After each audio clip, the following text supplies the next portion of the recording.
Hi everyone, just want to give a quick recap on our first SuperSpeed Live certification workshop.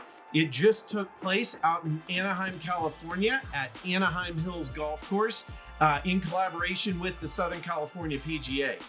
First I'd just like to say thanks to everybody who attended. We had a lot of fun teaching the workshop, and we hope you got a lot out of this, not only for your own games, but also for the games of all the players that you coach.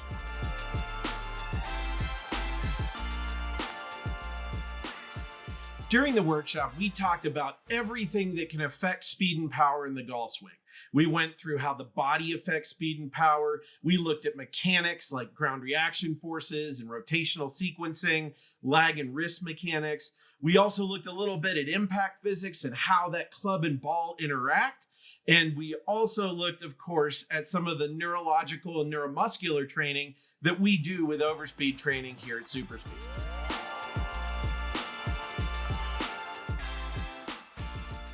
My favorite thing that we do during our SuperSpeed Live workshops is we take players from the class and we do live analysis. We look at their physical screen, we look at their ground reaction forces in 3D, and then we put drills in place that can help these players get better. And I want to show you just how easy that can be using a lot of our different SuperSpeed protocols. So one of the players that we looked at during the Anaheim workshop was Ross Marcano. And big shout out, Ross. Thanks for being a guinea pig for the day. A little history, Ross is a good player. He's a PGA professional, probably close to a scratch golfer. Physically, we had a lot of different mobility restrictions. We had some stability problems. So he was somebody that had learned to kind of play within himself. And as a result, I think also had some major power leaks that we were able to look at real quickly here while we were in the workshop. So what I'm going to show you here is a swing that we took early in the day. Actually, they're only about a half hour apart. This was really right before lunch, where we're getting some initial ground force data. We then worked on a series of drills with Ross for about 15 minutes, and we got some more data right after that to see what changed. So let's take a look at that. And I really want to focus in on some of the ground reaction force pieces here. And honestly, the biggest one for Ross was vertical force production. So here's Ross before we did any drills or worked with him. I want to highlight a couple little pieces here that are key. First of all, if we look at our forces and I look at our combined vertical, you can notice that there's almost like two peaks here in that top line here on the vertical force. So there's a peak that's kind of right here that's almost at impact, and then there's another one after. And this is something that we see from time to time with players, especially those, as you can see in the video here, who like to lift their heel up in the backswing, which is great, that's fine, and then don't really push very well through the ball of their lead foot as they're coming down. And then it's almost like they land in the follow through. They land back on the outside heel of their foot. And that's really what Ross is doing here. And you can see that if we look at this up close as far as how he's using his feet. As I'm starting the takeaway, you can see that this trail foot, like the center of pressure on the trail foot gets way to the outside of the foot. And then we push, almost too much through the outside of the foot as we're coming down. And then this post peak kind of lands here almost on the way outside of the foot toward the heel.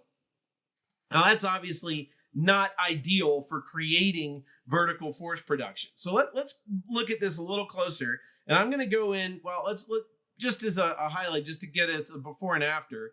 Rotational torque here, we were about 78 Newton meters to mass here. That's low for what we're trying to see. And then here's our vertical forces.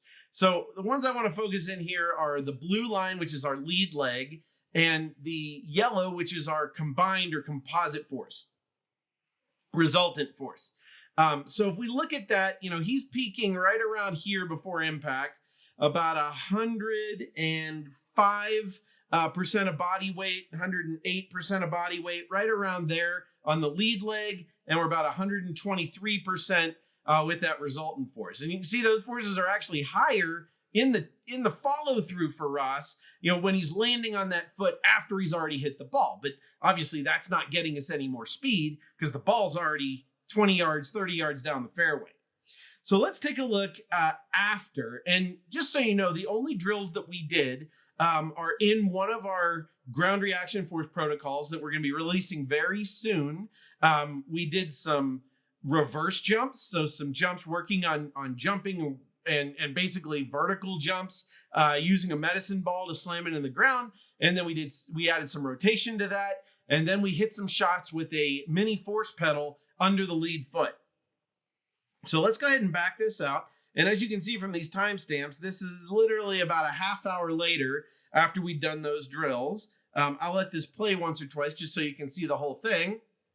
And then let's kind of go through the same stuff. Let's look first at sort of how the pressure was being put. Let's look at point of application on the feet. Now you can notice in this one, as we're taking it away, we're still not like on the inside of the trail heel, but now we're definitely not nearly as far toward the outside of that trail foot as we're going back. And that's not even really something we worked on with Ross. Now you're also going to notice that as we start down, we're definitely getting more toward the, front part of the lead foot as we're pushing down here. And that makes a huge difference in his ability to create more vertical force with that lead leg. All right, let's take a look in a little bit more detail here. Just as a comparison, I'd looked at torque here before, but you can notice that torque's not only happening earlier, but we're also up about 10 Newton meters to mass here, which is a pretty big change. Again, not something we worked on with Ross. We were really focusing on vertical force. So let's take a look at those. First thing you're going to notice right off the bat on this graph is there's no longer that big double peak where he's landing on the outside of his foot in the takeaway. So that's a good thing.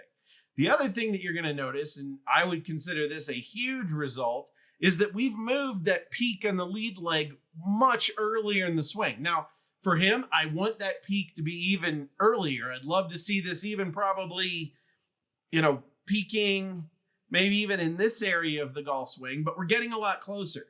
The other thing that you'll notice here is that we went up a ton. So from that 105, 106% of body weight on the lead leg to now at about 132% of body weight. That's a huge gain in a short amount of time. And our resultant went up to about 175, 173 here percent of body weight. 174. That's huge. This was a giant gain to see in ground reaction force, a giant cleaning up of how Ross was using vertical force in his golf swing to create speed in a very short amount of time.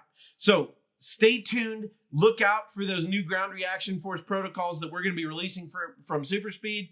We'd love to see you at our next SuperSpeed live certification workshop. Maybe we can see these same changes in your game. If you'd like more information on our SuperSpeed Certified program or would like to attend one of our SuperSpeed live workshops, we'll post all of that information in the comments below, and you can also find it on our website.